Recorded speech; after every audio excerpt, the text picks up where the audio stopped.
Good evening, everyone. Welcome back to Real Reds Talk, an authentic football fan channel dedicated to Manchester United. This is your Monday night news show with me and Sam. We're both going to dive into some stories today that we've picked from news outlets. Marcus Rashford has withdrew from the England squad. Apparently, he's picked up a knock against Fulham. We'll talk about the legitness of that very shortly. We've had updates on Palestri and Ahmad's future. How high is their ceiling, and do they have a genuine chance of being in the first team next season on a regular basis? Harry Kane, £100 million, yes or no? Let's put a poll out, and we'll discuss that absolute nonsense. And we've also got a couple of quotes from Sabitzer, the man himself, the goal scorer himself, should I say, which we want to touch on as well. So, yeah, first and foremost, welcome, Sam. How are you?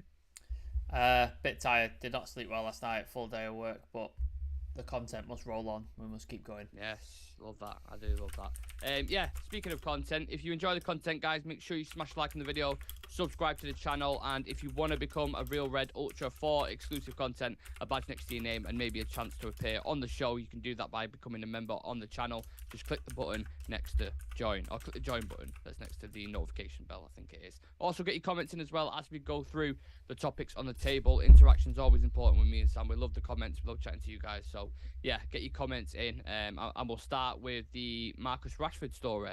So, Sam, Marcus Rashford sustained a knock during United's 3-1 victory over Fulham in the FA Cup quarter-final at Old Trafford. The way I've seen this gone down, I mean, you can give me your opinion, but Gareth Southgate's rang him. He's gone, "You right, Marcus?" And Marcus has gone, "I don't know, I don't know, I don't know if do you reckon he calls him Gaz?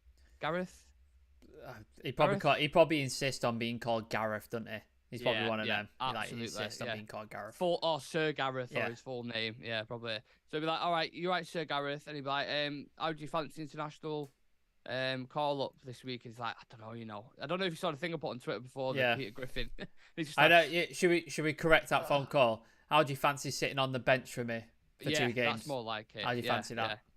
Yeah. Even though you've played so many games, how do you fancy traveling to a different country or wherever it is? I don't know if we are traveling. Italy. Is it Italy and someone? Yeah, you might. I don't care. At this point, I've got like yourself, Sam. I've given up with England. To be honest, I can't be arsed with him. But we know how the phone call's gone down. Do we think this is vintage Fergie tactics? Oh, definitely. Like, I think this is something Ten Hag's picked up from that dinner that he had with Fergie a couple of weeks ago. I think he leaned in and he's like, "Eric, if you don't want players to go on international duty, just tell them they're injured. Tell them they've got a knock, a couple of weeks, they need rest, recovery.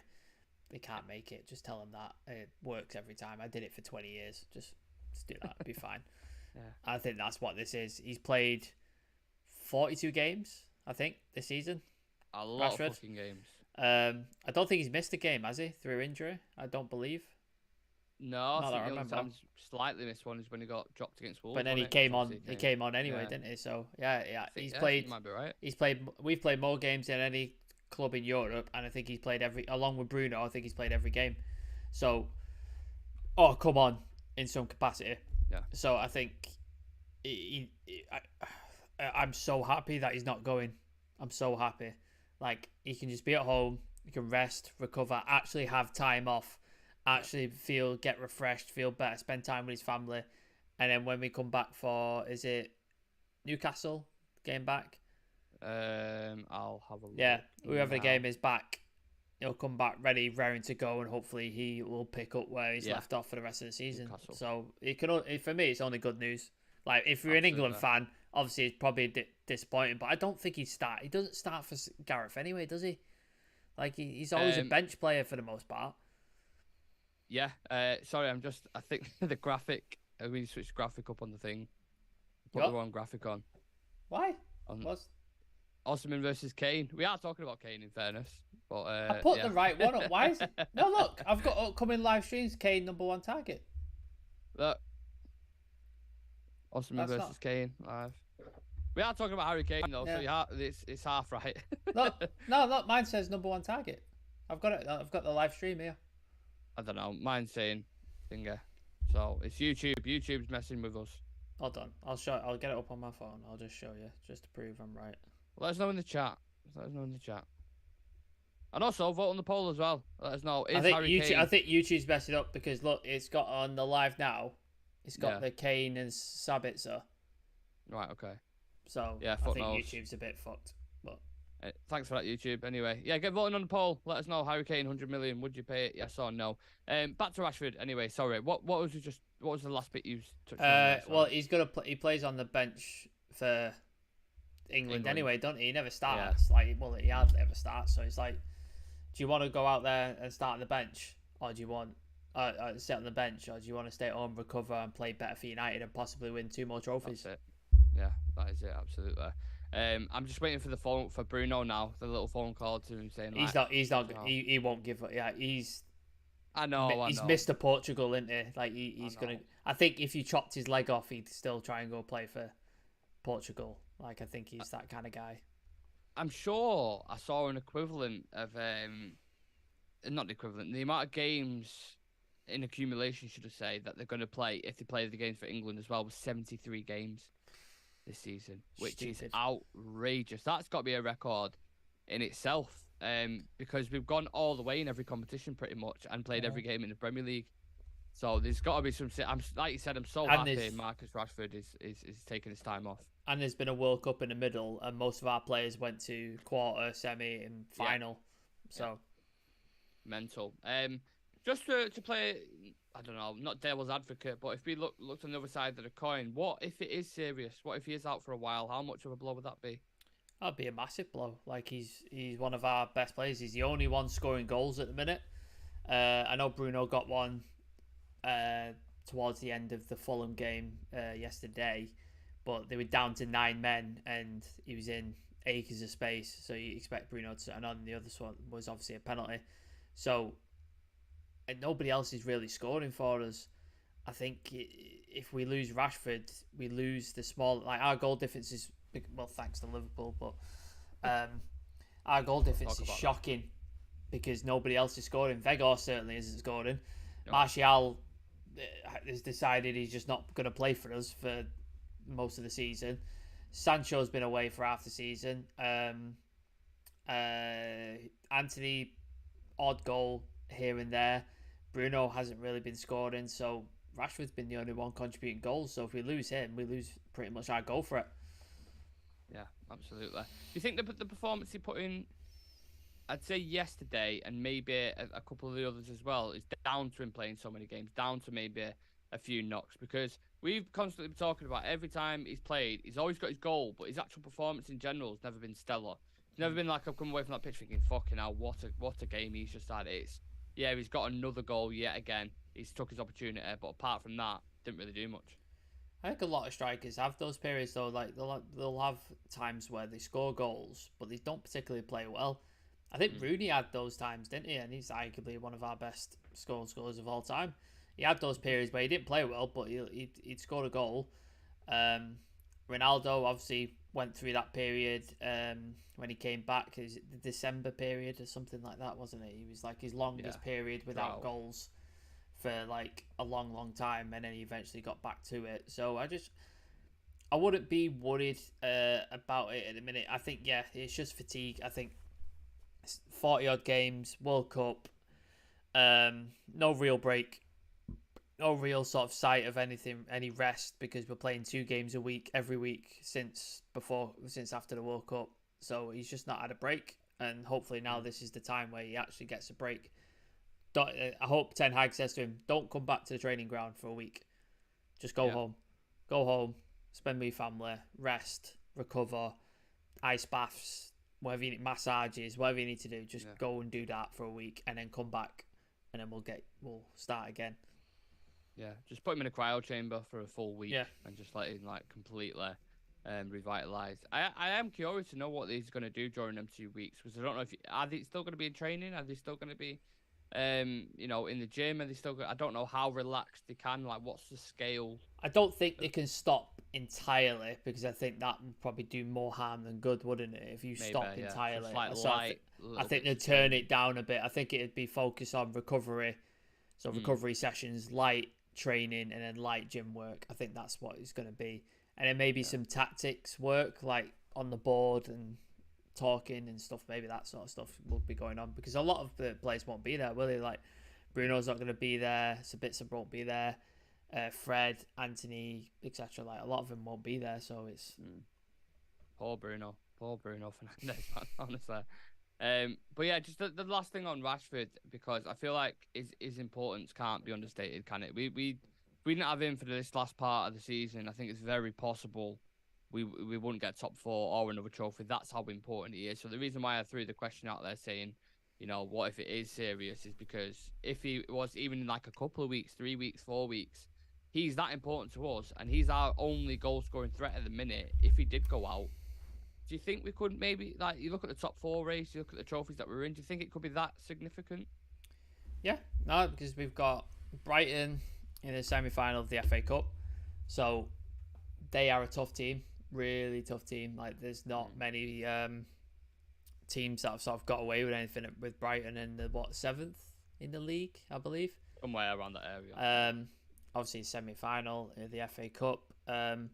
So they've done really well this season. They've got some really good players in Matomo, McAllister, Solly March, etc. And De Zerbi's got them playing fantastically well. So they're no slouches. So without your biggest goal threat in Marcus Rashford, they could well beat us. They could well have us. Especially, say, we have... I believe Casemiro will be back for that, wouldn't he? Because it's like late April. Game. Yeah. So we should have Casemiro, but unless they decide to suspend him again after when he comes back. So we should have him back. Hopefully Varane and Lissandro both fit. So I think defensively we should be all right. But yeah, the goal threat's worrying. If we lose Rashford, I don't know where our goals are coming from. I really don't. It's time for the other boys to start stepping up if that happens. Also, who play on the left? It'd have to be Sancho, wouldn't it? Because he's the only one who can. Anthony can't play there. Palestra can't play there. Maybe Bruno or Sancho. Bruno or Sancho. On the right. It has to be one of them two. Yeah, but even still, I don't feel like fully caught. I hate Bruno on the left hand side. I don't mind him on the right as much, but I don't like him on the left hand side. I think it's me neither. And Jaden there was a lot of mixed reviews about him in the last game, so yeah, I wouldn't be fully confident. But hopefully it's just a little bit of a knock, a little bit of an ankle, something very light. It's gonna have a plaster like Nelly, essentially. It's just gonna be one of them vintage Fergie ones. Yeah. I don't know. Do you want to move on to the next? Just get some Vicks Vapor Rub on it. You'll be fine, Marcus. Yeah, that'll be good. Marcel Sabitzer has been in the news. He's been speaking to the media. I believe this is like his first actual interview. Like what I've seen, I've heard quotes coming out from like his agent, but I ain't seen not seen anything. So yeah, just some really interesting stuff. So it was mainly focused on the game yesterday because obviously he scored the goal, and was involved in the whole sort of rigmarole that came with the red cards and stuff like that. So on the penalty, he said, "Haven't seen it, but the referee said it, so I'll go with it. I'm focused on the game.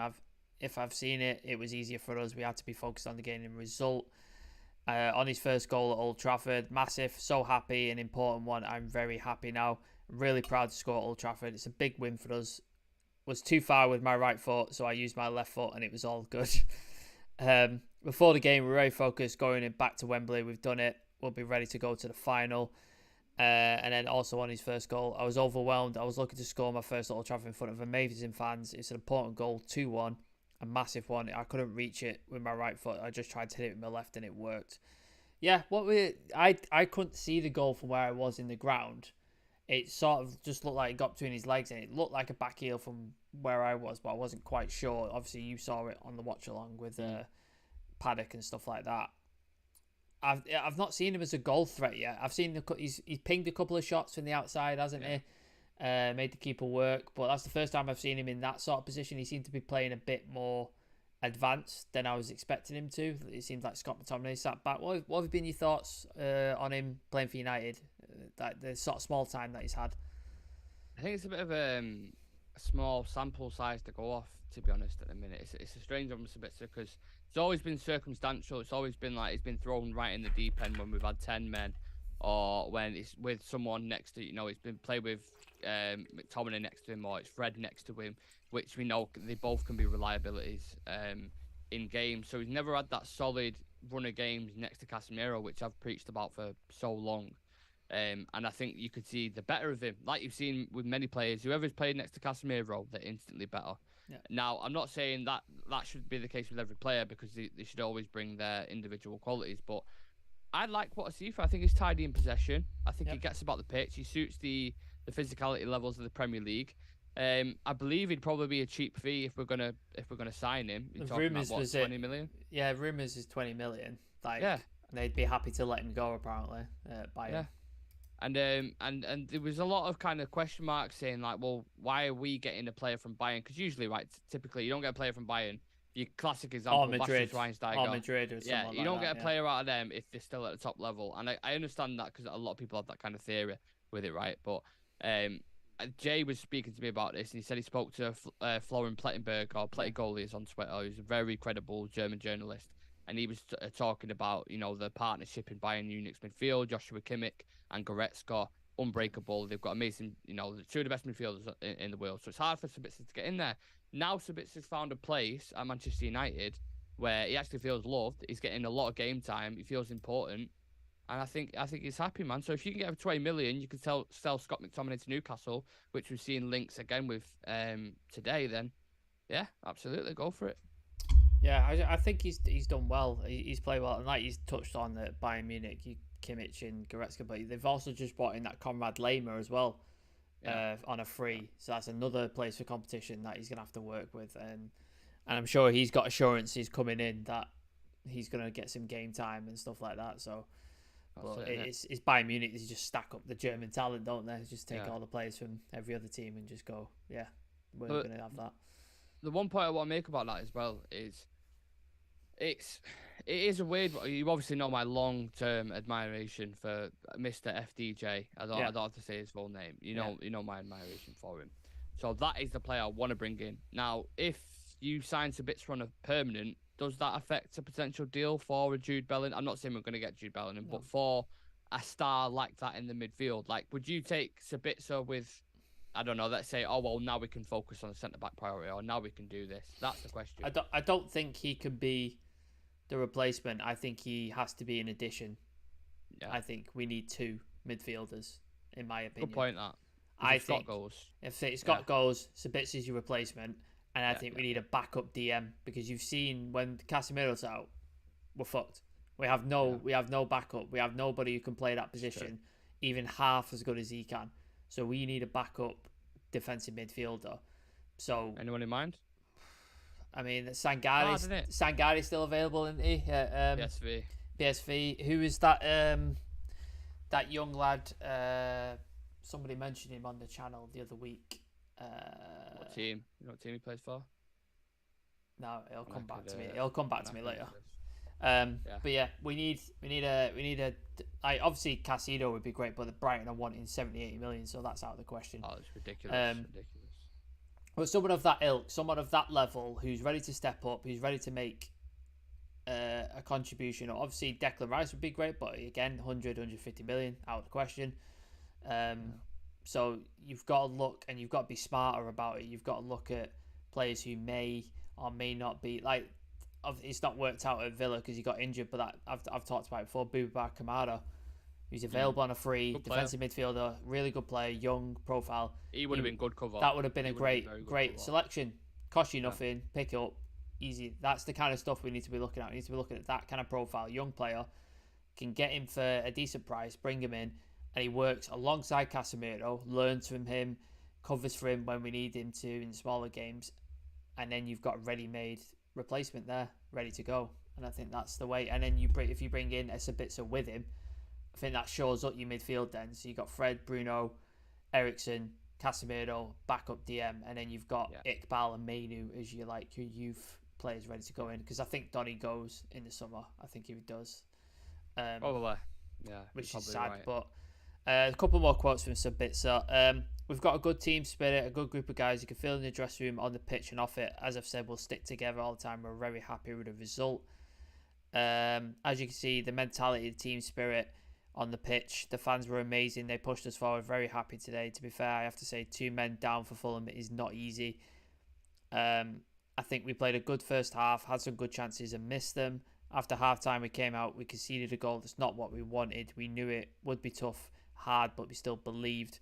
There was a lot in the game. 1-0 down, 2 red cards, a penalty, a comeback. We were very focused, wanted to go back to Wembley. We did the most important thing. And then when he was asked on the penalty, he just simply said, "We won it. Why not? We scored 3. They scored 1." Yeah, so I saw that. Just that's simple, like Austrian efficiency there. Just we won it. Absolutely. Fuck it, done it. Doesn't matter. That's what matters. Absolutely. Yeah, my question to you is, would you sign him? Like, if it was offered to you, like you said, 20 million on a plate, would you take him? Doesn't mean we can't get anybody else, but just saying if he's offered to you. Yeah, I think now you've mentioned that, if it meant that we couldn't get De Jong, I'd say no, let him go back to Bayern. But if we get him for not cheap, he's a replacement for McTominay. I mean, even the levels of quality between them two players is a big kind of sea of difference in it. So I think, under them circumstances, I would. Cool. Do you want to go to the next story? Yeah, absolutely. Just the people in the chat, let us know about Sabitzer as well. Would you sign him on a permanent? Would you send him back to Bayern? And what are your thoughts on his performances so far? The little cameos that you've seen of him throughout the games.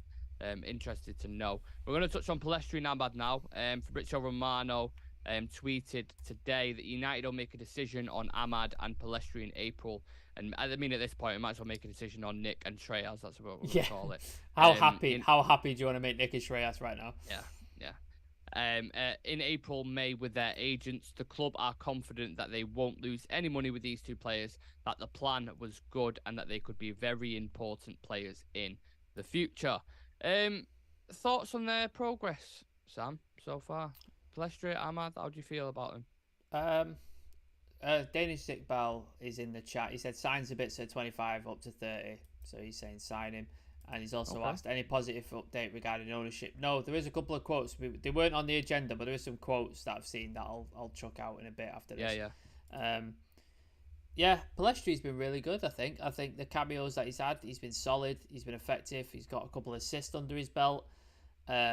He's more direct than Anthony. He'll run at fullbacks and take them on. He'll put crosses in, which is something Anthony won't do as well. So I think he's a really different option to have on that right-hand side, much like Garnacho compared to Rashford. Different types of players. Rashford wants to cut in, dribble past, and then get a shot off. Garnacho's much more direct, will run at fullbacks, tricky, will get round him and put a cross in. Sometimes he'll then cut in and bend a shot, but different players on each of the wings, which is like nice little sort of dynamic to have. So I think Palestri's really good. I haven't watched a lot of Ahmad at Sunderland, I'll have to be honest. I've seen highlights and clips of him when he's done something ridiculous. It seems that Sunderland fans are really happy with him. Absolutely love the lad. I've got a chant. I think he asked him to stop because it was slightly offensive to him, so they made him stop the chant. I remember that with the Adebayor one. Yeah, exactly. So I he's think, like, just lads, stop. I appreciate the thought, lads, but calm it down. Calm it down. They love him. I've seen Tony Mowbray. Is it Tony Mowbray? I was going to say Tony the Tiger then. Why. Is it Tony Mowbray, the Sunderland manager? Yeah. He's been glowing about him, man. He's like talked about Tony the Tiger. He's going, he's great. You bastard! You bastard! I was just about to drop that. I saw it go in your head like that, and then go here. I'm like, right, I'm stealing this. Such a perfect opportunity. Bastard. Oh, well. Oh God. Yeah. So anyway, I think he's, from what I've heard, the clips I've seen, I thought he's been fantastic. So I'll let you speak on him because I know you're a massive fan of him. So I'll let you speak on him. Absolutely. Anytime I get a platform to speak on Amad Diallo, I will absolutely do it. I think he's got 9 goals and 3 assists in 20 games. Mistake made, somewhere around that kind of ballpark. Which I think he's 19 years old, similar age to Garnacho and Palestri. It's a fantastic return in the Championship. Championship's a very tough league, don't forget. Like, very, very tough league. You go to learn your trade there. Usually take a couple of seasons to settle in, drip feed him. And you saw, even when Palestri went over to, I think it was Deportivo in La Liga, he struggled. Really, really struggled. So it's hard for youngsters to go there and He didn't get in the team, did he, after a bit? Like, he just sort of sat on the bench. Just got little cameos and he was like, nah, don't see it. Whereas with Ahmad, he's took that team by the scruff of the neck. And like you said, the fans absolutely adore him for what he's done for the club. He scored really important goals, injury time winners. Some bangers as well. If you just go back, I'd advise anyone go watch Ahmad Diallo goals for Sunderland and watch some of the absolute peaches he scored. It didn't exactly work out for him in Rangers. He had a little bit of a tough time he there. had a couple of moments. Yeah, He had a couple of yeah. moments. Yeah. And you're gonna get that. You're gonna get that with young players, aren't you? So I weren't like completely like, oh my god, he's not worked out in the Scottish League. He's shit. Blah blah blah. I wasn't too reactionary with that. No. You've seen him now go to Sunderland. He's got his feet under the ground a little bit more, under the table a little bit more, should I say? And he looks better, man. He looks like a proper player. And we're talking about. Chivy talks about on this channel all the time that Bruno Fernandes needs competition. I think Ahmad can be that competition because I think he operates in similar positions to him. Yeah. No, I'd be down with that. I'd love to see, like, hopefully when he comes back in pre-season, Ten Hag takes a look at him, because I would 100%. Like to see that. I'd like to see him take a look and see if he can stick around and, like you said, push Bruno a little bit or give him opportunities when, well, it seems like Bruno doesn't get rest, but if you wanted to give Bruno a rest, get like in a cup competition, say against a Fleetwood or something like that, do you know what I mean? Just chuck a couple of the youth lads in, see how they do. So yeah, I'd be up for him. I'm excited to see him come back. I'm excited for a couple of players in pre-season. I want to see a couple of players come back. You got Charlie McNeil on loan. You got Charlie Savage. Yeah, I saw that. Charlie Savage scored his first goal as well, didn't he? Robbie was breaking up on Forest Green, was it? Yeah, his dad Robbie Savage was breaking up on there, wasn't he, when he saw it? So yeah, there's a couple of young lads who are out on loan. They're exciting. Bit disappointed about Zidane Iqbal. I thought that kid had something, and he just has seemed to have disappeared from the first team. Kobe Mainoo's taking his spot. I'm really good, really happy for Kobe Mainoo. I think he's an exciting prospect as well. But it's a bit weird. Zidane Iqbal's fell down the pecking order, which is a bit of a shame because I thought that kid's got some serious talent. But Adam has said Mason Mount as competition for Bruno or James Maddison. That's a very interesting one, because he's out of contract. He's out of contract, isn't he, Mount? Yeah, he's just signed. Mason Mount's just signed a new agent onto his thing to get him a move, essentially. So Chelsea fans are like, that's a disaster letting a boy come who basically is from that area. I don't know. It's a weird one because I don't think either player would want to play second fiddle to Bruno Fernandes, and also I don't think they would have to play second fiddle to Fernandes. And I know I kind of negate myself by saying that, but what I mean is Bruno plays so many games and he's available so many times. The only rotation you get when he's in that position is what 3-4 games a season or something. It feels like if that. So is Mason Mount and Maddison, if you're selling a package to them to sign for United and you're going to say, well, when Bruno doesn't play, you're going to play, they're not going to accept that either. No. So it's going to be a case of, well, where else can he play? Mason Mount can play as an 8, he can play as a 10. He could put, in fairness, he is similar to Bruno. He can fill in different positions. Do I think he's a United player? I don't know. I actually don't know. I think he's a good player. It's a hard one. He's been Chelsea. I think I'm pretty sure he's Chelsea's top goal scorer a couple of years ago or last season. Gets double figures in assists, double figures in goals. He's a good player. Does really well for Southgate. Clearly likes him because of the work rate that he puts in. I don't know if he suits United, me personally. But I think he could potentially do a good job. I don't know. It's a hard one. What do you think? I don't rate Mount. I don't think he's as good of a talent as everyone hypes him up to be. I know the stats and stuff like that, but on the eye, I watch him, and he just, for me, on the eye, I don't see what everybody else sees in this kid. I don't understand why Southgate keeps picking him. Really don't. I don't understand why he gets in the team every single time, much like Maguire. And he says he doesn't play favourites. He clearly does, because there's people getting in the team that don't deserve to be in that team, and there's people not getting in the team who are playing well and they're not getting in it. So yeah, for me, he's not. If we pick him up on a free, sure, let's see what he can do. But if we're gonna pay any sort of money for him, then it's not the play for me. James Maddison, I know he's a United fan, so that's a plus point. He has had some behaviour issues in the past. Obviously, he lost his England place when he first got called up. Was he at a casino all night gambling or something the night before a game? I don't want to speculate. I can't remember the story, but something like that. And he lost his place for a long time. And then when he was playing well for Leicester, they couldn't deny him, and he obviously got taken to the World Cup. Didn't play much, but he got picked.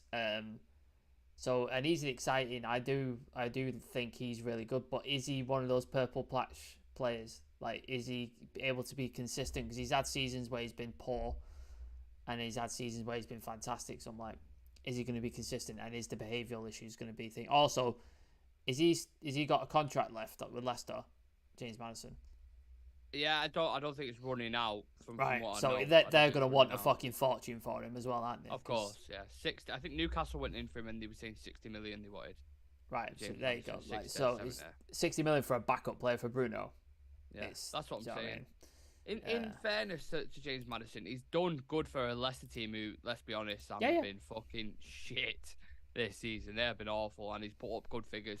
He's a good player, but it's how you rotate, where you play him. Can they play in other positions, like in a valid game? Will he do a job there? Like, I think it's a lot of FIFA talk. We're saying like, oh, well, you could just play Maddison on the wing and then Bruno up top, and then you lose a lot of pace out of your team, and it just. If you play like Maddison on the wing, so like, okay, so Anthony's not going to play. Peleshi's not going to play, and then what? You put him on the left. Okay, so Rashford's not going to play, and Garnacho's not going to play. Do you know what I mean? Like, that's what I mean. Yeah, you just got to decide. You got to do it methodical. I don't think none of them players are 10 signings either. To be honest, I think they're fantasy. Premier League. They might be available. United go and get them. That's how I see it. I feel like they don't have the work ethic that Ten Hag looks for. Like, they're very good players on their day, but I don't know if they have that grit and that hard work that he seems to want to bring into this team. The likes of Anthony, the likes of Lisandro, the likes of Casemiro, Varane, Bruno, etc. I agree on Maddison. I don't agree on Mount. I think Mount would provide that, and I think that's why that's why Southgate loves Mason Mount, basically, because that's the only thing people were saying about him. Is like, well, he's a good player. He gets assists, he gets goals. He's like an all-rounder. Do you know what I mean? Like, he's good at that. He's good at that, but he's not amazing at that. He's not amazing at this. But he works hard for the team. I think. But Mason Mount, I think, would be. Whereas Maddison, I think, is more of a what's the word? Bit of a comfort player. Luxury player. Luxury class. Yeah. I'm not saying he doesn't put a shit in. Ultimately, every Premier League player does. But Shah Sam saying send Ahmad on loan to a mid-table Premier League club. Could be interesting. Yeah, absolutely. But who's the mid-table at the minute? Because up until 12, no, but, like everyone's relegation fodder. So this could be dangerous as well. Could be risky at the same time. Adam saying, Maddison screams a Newcastle signing. Definitely, that is definitely. I think that is the sort of player they're targeting for sure. Yeah, they need midfielders. Newcastle. That's why they're going for. They want McTominay. They want Maddison. They need and strikers. Eddie Howe always signs British players. He's a very kind of Brexit FC kind of manager, like similar to Ole. So that could be their summer, like a Maddison and McTominay together. Something they might go for. With it, just on the sticking with the winger spot, we've obviously got a lot of wingers. We just mentioned about half of them there. With it being quite saturated in that position, how do you manage game? If you're a manager, how do you manage game time for these players next season? Because it's already a bit of a nightmare with the wingers as it is anyway. If you take away the injuries, I think you need to look at who needs game time consistently in order to break in, and who would be better suited sitting around the team and stuff like that. Obviously, he's decided Ahmad needs time away, and he's gone on loan, and he's decided Peleschi is going to stay and Garnacho's going to stay. Garnacho obviously is proved himself, and he got into the first team, and he's up until his injury, he was playing quite regularly. Peleschi's had to wait quite a bit, and then he's been given a couple of opportunities in Preston, and obviously got his opportunity to start against Real Betis. So I think it's just going to be a question of who's ready for the first team now to be drip fed in, and then who needs time to go on loan. That's going to be the decision Ten Hag going to have to make. So obviously they're all going to come back in pre-season, and then I think that's when you play pre-season games, work out okay who's here, who's there, who do I want, and then he'll probably make a decision on who goes out and who stays. I know you're an advocate of giving youth chances as well. We saw a guy Nacho, he said he screamed that from the hilltops about him. Do you think they've been given enough opportunities? Obviously we don't know what goes on in training. So like 1,000 things could go on in training. I think Garnacho has been given a lot of opportunities, and rightly so, because he's performed well, scored important goals, provided important assists. I think Pelestri has worked hard and waited for his moment, and then he's taken it, and he's done decently well with it. Kobe Mainu, I would have liked to have seen a bit more for time from him. I think there could have been times when we could have put him on when we were up by a couple of goals, or maybe even in the Betis game we're 4-1 up. Like, I don't see what the harm would have been to put him in. But I trust Ten Hag. Ten Hag knows what he's doing. He knows what he's doing, and it's working. So I'm not going to question him if he thinks they're not ready or they're not. He's not going to put them in. Then fair enough. I trust what he's doing. Obviously, something's happened with Zidane Iqbal because he's not on the team anymore. He's not even in the squad anymore, and he was, like, for the first half of the season, he was on the bench every single week, and now he's not. I remember seeing clips, Sam, about Iqbal where when Ten Hag's like watching training, he's going, Iqbal, shit. Or Iqbal, not good enough. Like, I've seen quite a few clips of that. So obviously he's seen something a little bit more in Manu, hasn't he? Thought he's a bit more robust. He's ready. He's more ready. Zidane needs a bit more time. If that's the case, I just thought, why didn't you go out on loan like Savage did? Like, there was rumours, weren't there, that he was going to go somewhere. He was going to go on loan, but then it didn't happen for some reason. I forgot about Hannibal as well. Hannibal's doing well in Birmingham. That's another one to watch when he comes back in pre-season, because I really, really like Hannibal. I think his attitude is like perfect, proper shithouse. My favourite thing that awful season last season, my favourite thing was him putting in one on Jordan Henderson. Favourite thing in a shit season. So I think he'll be interested to come back as well. Not every youth player works out. We've had plenty of youth players where we thought maybe this is someone special. Twanzebe, I thought after that PSG game, I thought this is going to be the lad. This is going to be the guy who's going to dominate the centre-back partnership. Didn't happen. I never really rated Tanith Chong, but you've got to give people opportunities, haven't you, to see what they work out with. Tenen Mengi I'm excited about, but he can't seem to stay injury-free. He seems to keep getting injured, which is disappointing, but I think we've got some good talent there. And like we mentioned, Charlie McNeil, Charlie Savage is on loan. So we've got some exciting talent coming through. So, be interested to see what happens pre-season and next season. See who stays, who ran the first team and who ends up going on loan. Yeah, 100%. We're going to touch on the Harry Kane story last, but very shortly. But when you're live, sometimes things break and you're a bit like, what's going on? So Jim Ratcliffe has been speaking about United, apparently. Now, I don't know if this is an old quote. I'm going to fact check this very shortly.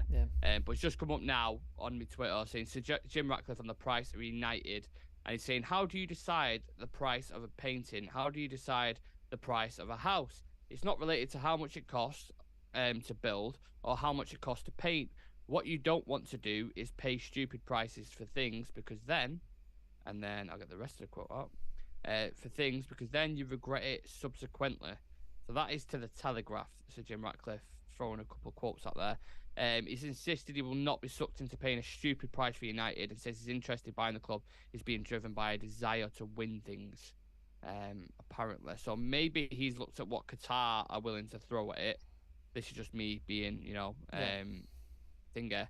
imaginary, let's say. But quick thoughts on that, if you've got any. It's all public posturing, isn't it? Like, each camp is putting stories out or putting things out just to re-establish their footing, re-establish their foothold. Like, no, I'm the right guy for the job. And then Qatar, I'm sure there'll be a story about the Qataris tomorrow or in a couple of days, saying they're reunited, their passion for the club, because we saw that overpayment thing come out recently, and so I think it's just posturing in the public eye. There'll be press release, comments, rumours, monitoring, blah blah blah.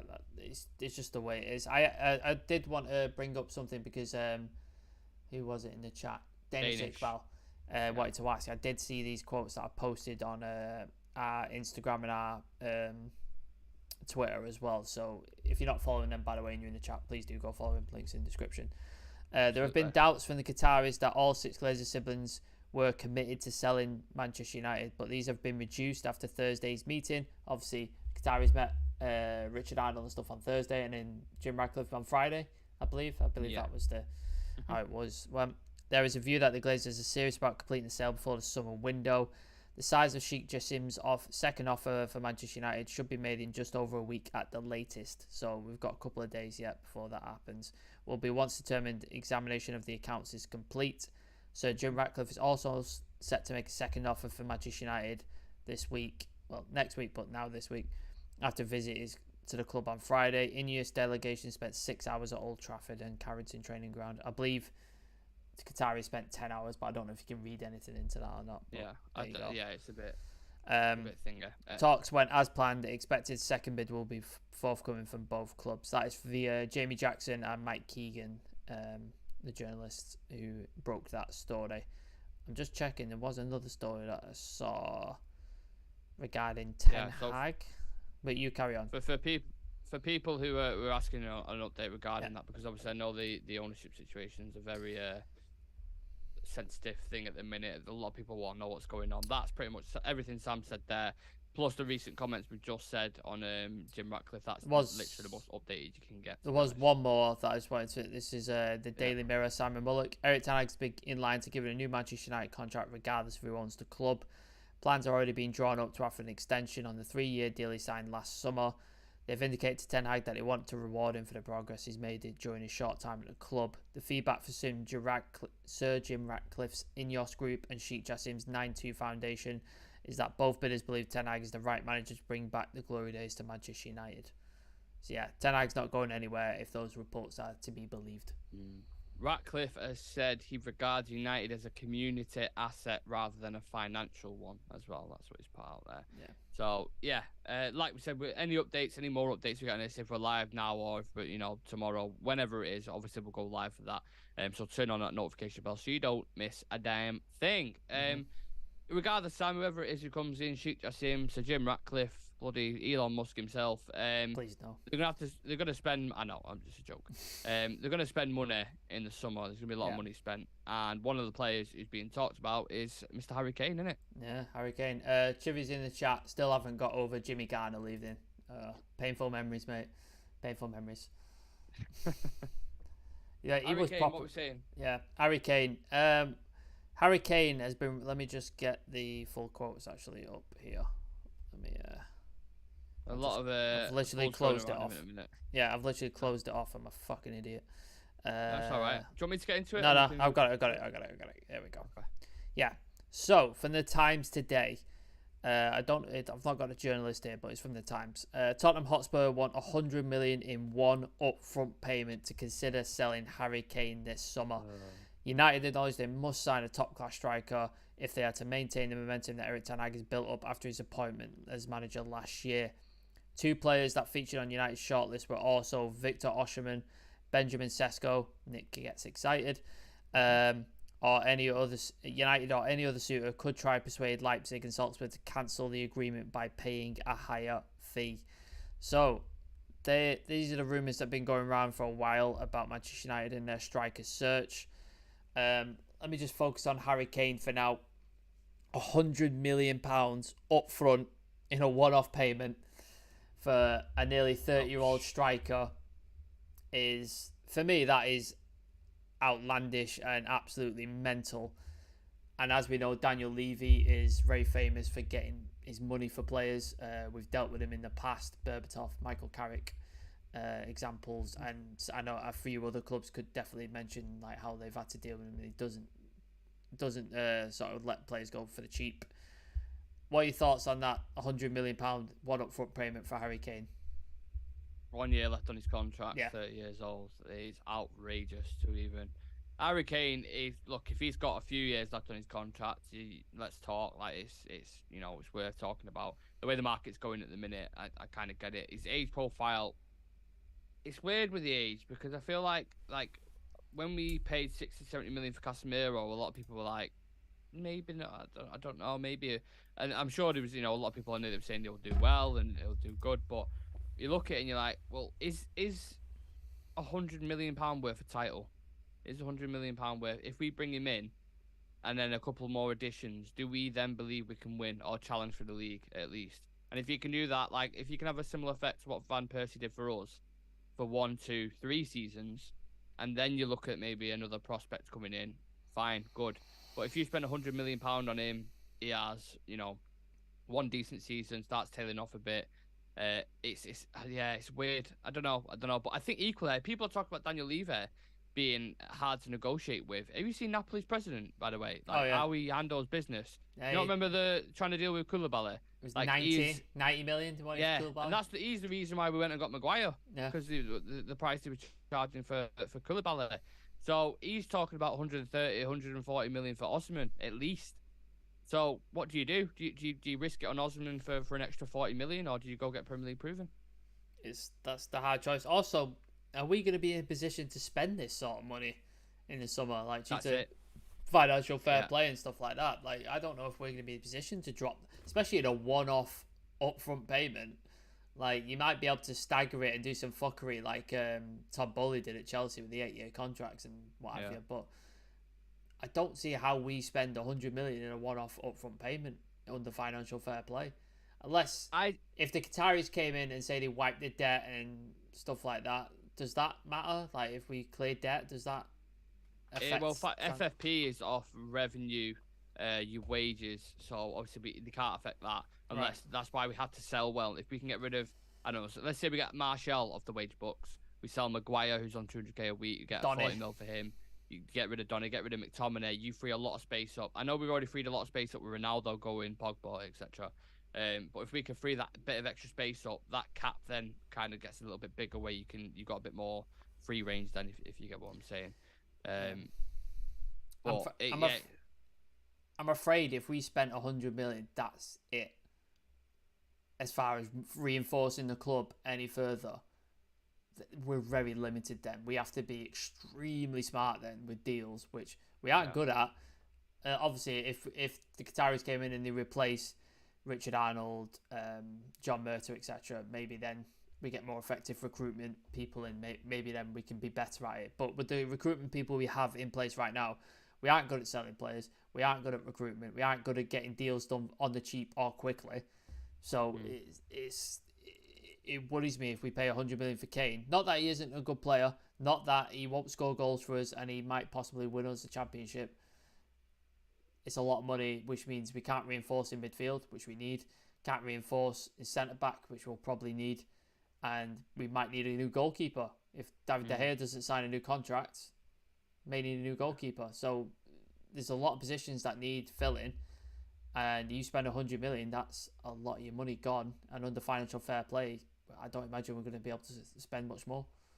I imagine it's hard when you got to make these decisions, because you look at Kane, you think, look at his goal scoring records. Go back to 2014, he's got 17 goals in the league alone, plus every single season. So he is guaranteed goals. You bring him into United, you look at the way we play. I 100% I would say he will do well.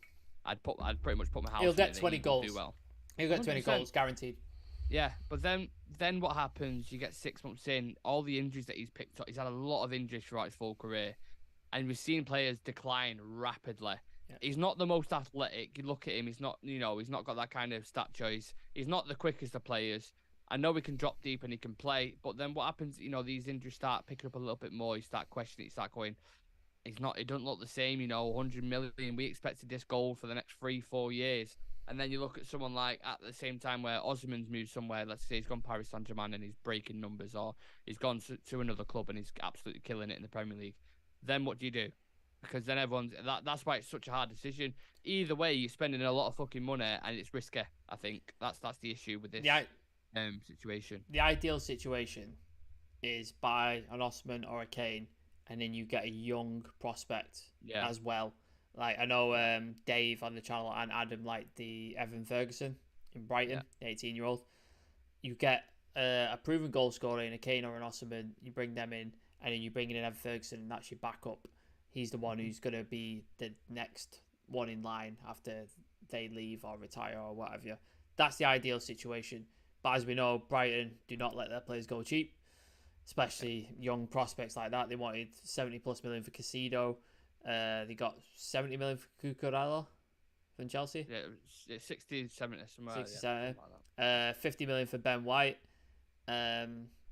Trossard, they got 30 million, I think, didn't they?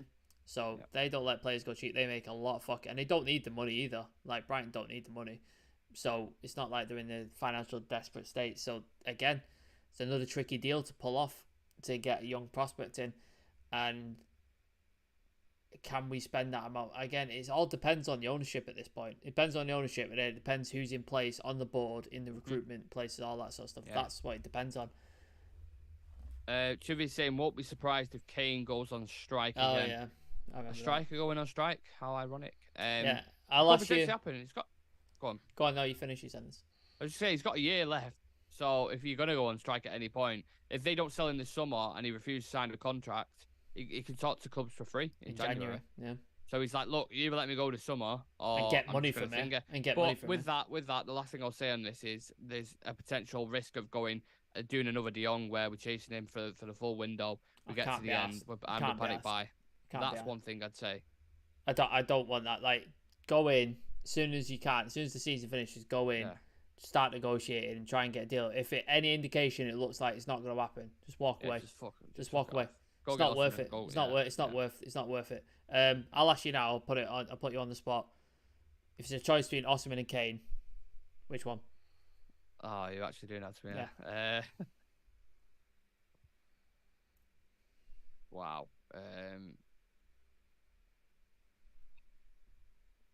That is hard. That's the difficult decisions. It's the difficult decisions. Oh my god. Who would I prefer, or who do I think would do a better job? No, who would you pick if you're manager? Who are you picking? Probably leaning towards Osimhen, to be honest. But ask me in 2 weeks' time. Yeah, it might change your mind. It might be Sesko. Yeah. I don't know. At this moment in time, I'm looking at Victor Osimhen, what he's doing for Napoli. Napoli in general, I can't pronounce the winger's name. Treyas can do it perfectly. It's Kurashevsky or Kurashevsky. Oh, the Georgian Ukrainian. Winger. He's been unreal. Georgian, I think he is, yeah. Unbelievable. Him and Osimhen, and I've watched every single game. He scored the other night, Osimhen, I think, too. Yeah. Yesterday, was it, I think? He's been on fire. So, and you look at his stature, he's quick, he's good in the air, physical, would suit Ten Hag's system, maybe. Not as much as Kane, but you get a lot longer out of him. You could be there for 5-6 years killing it. I think the way I talked about Darwin Núñez and the way I talked about Erling Haaland and physical beasts who are quick and can finish, Osimhen's a similar type. Yeah, they're like, are they 11 points clear in Serie A right now, I think? More. Are they more? They're like 20 points. Are they 20 points? Yeah. Outrageous. So they've got Serie A wrapped up. They're in the semi-finals of the Champions League, and they've got a nice quarterfinals. They've got an easy draw as well, haven't they? Is it Benfica they got? Or Yeah. So they've got Benfica, which I expect them to beat. Expect Napoli to beat them, and then they're into the semis, so they could well win a league and Champions League double. So they could be on for a famous victory, and like if you go on with a double Champions League Serie A win, his price is only going to go up. It's only going to go up. Chivy's in the chat. He's saying Kane easy. I don't think it is as easy as that. I don't. I think, like I said, I think he'd be more acclimatized. He's played in the Premier League, so it's a case of he'll just settle right in. Maybe Osimhen takes a little bit of time to bed in, but then once he does, you don't have to worry about the striker situation then for the next 6 years. The amount of times I've mentioned having old strikers or signing age strikers, I'm fucking sick of it. Can't be asked for it anymore, to be honest. Osimhen, 23 games, 21 goals, a goal every 90 minutes. He's on fire at the minute. And he's doing it. He's doing it in the Champions League and Serie A. So it's not just like. So it's interesting. Either way, if it is Qatar who come in, or Sheikh Jassim, or Sir Jim Ratcliffe, get your wallet out because it's going to be very expensive. That's what I'd say. Just very lastly, Sam, does it depend where Spurs finish? Do you think? No, because I think Daniel Levy doesn't care, does he? So even if they get Europa, you don't think they've got a little bit less bargain in there? I mean, you'd think so, but I don't think Daniel Levy ever sees it that way, does he? He sees it as, it's my club, my business. Like, you pay my price or you get the fuck out. I think that's how Dan Levy does his negotiations. It's risky, but that's how businessmen like that. Like, it's that kind of mentality, in it. Like, they just have that mentality of I'm right, you're wrong, and sometimes it pays off, sometimes it doesn't. So I think it paid off last time. They managed to keep him. He's obviously been a valuable asset to him when City came in for him. I don't think it'll pay off this time. I think this would be the one time Kane's like, look, I tried going once. You put up a hard bargain. I stayed. I was professional about it. I carried on. It happens this time. I'm gone. It's not happening again, because he's 30, like I said, 30 years old. He's got the opportunity to win trophies with United, which people go, at United, yeah, we just won one this season, mate. At Manchester United. And we're in a quarter-final for another one and a semi-final for another one. Yeah. And he's craving trophies and he's craving that record. So it makes sense, absolutely. let's see what happens in the summer It'd be, with that. I'm sure we'll be it's so discussing it. it's so funny. He'd be perfect for Bayern Munich, and he won't go, will he? He wouldn't go to Bayern Munich. No. What's that record? To be fair, Yeah. I don't blame him. If you spent 10 years in the Premier League and you got close to Alan Shearer's record, you're like, I won't beat that. But go to Bayern Munich and win a Champions League, win a Bundesliga. Potentially, yeah, he could be the key for them for doing that. And maybe that option's still on the table. From what I've read and from what journalists put out there, it's that Bayern Munich are looking more at the free market and in January. Similar to what Juventus do, in January when you can sign a pre-contract. So I think if it does go on and we don't get him in the summer, it goes to January. That's where you'll see Bayern Munich territory when they'll start coming in and they'll go over there and go win trophies, etc. So. Yeah, just news in about Tottenham as well. Expected to agree Conte departure this week. So Conte's on his way out. Yeah, after what he said in that press conference, you can't stay after that. Like this, he weren't lying though. No, he's not lying. But you don't put that. You don't put it in public. You can't, as a manager, you can't put that in public and just absolutely chuck your players under the bus. Like it's just not. Do you know Ragnick come out and he was like, yeah, you're right, mate. Everything you're saying spot on. And then Rio was like, oh, you can't air dirty. Like, fuck off. We're fans. No, come on. But like as a manager, I want managers to say that, but as a manager, you can't do that because you'll just get fired. Like you'll just lose your job. Yeah. Like it's just that's how it is. Like you have to keep shit in the house. Well, I think Ragnick knew that because he was. Because he's temporary. Like, I don't give a shit. They're not gonna. He's like, fuck this. I'm going in on him. I think Conte again is the similar mold of Jose. I think because he's not won a trophy for a long time. Like, I think the last time he won a trophy was 6-7 years ago. Like, it was last time he won a trophy, I think. Who's this? Conte, I think. Conte we're talking about. Inter Milan. Scudetto with Inter.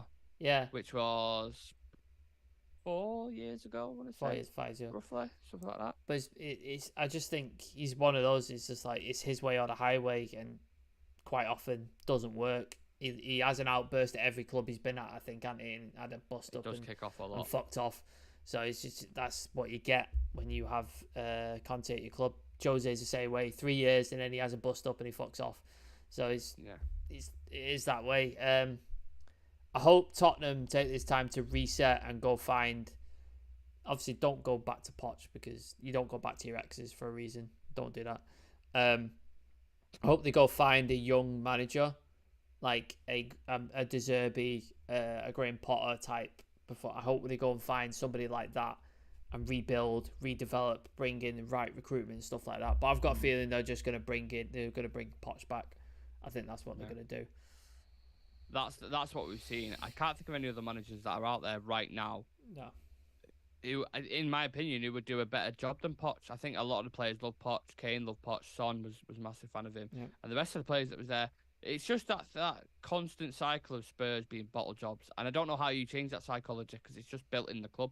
They haven't won a trophy for years. I think if they win a trophy, they defeat that narrative and people start talking about them in a different light. But I can't see it. They could have won a league when Leicester won the league. They were second in they were third in a 2-horse race somehow. Yeah.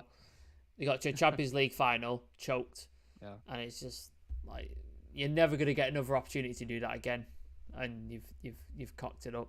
So absolutely. I think that's everything, guys. Check out the schedule on the Instagram page for the shows we've got upcoming this week. Of course, it is the international break, so we don't have previews, watch-alongs, any sort of that stuff, but we have filled it with very exciting content. We're hoping to get a couple of guests on for these next couple of weeks, people who you'll be very aware of. We're working on that at the minute, and then maybe a couple more appearances on Paddock and stuff like that, so keep an eye out for that as well. And make sure you follow us on social media, Real Reds Talk on Instagram, TikTok, and Twitter. Twitter's doing really well at the minute, so big up to Dan for that. Instagram's always flying, and big up to Sam for that.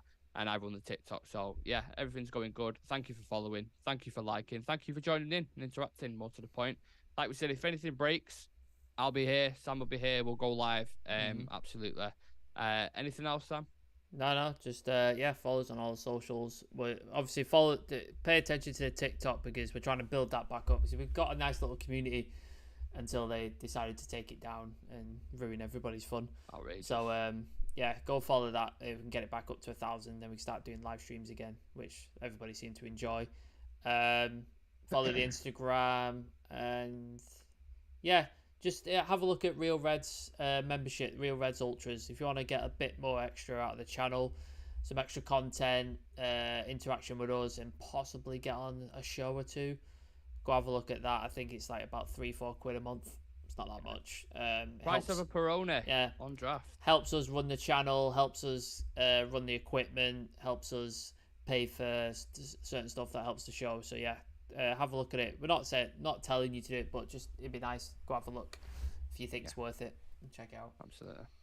Perfect. We'll wrap it up on that, and we'll see you tomorrow for Real Reds Reacts. I think it is. Could potentially be a pre-record. I'll look into it. But we'll let you know on socials either way. Take care of yourselves. Have a lovely day, and we'll see you in the next one. Peace.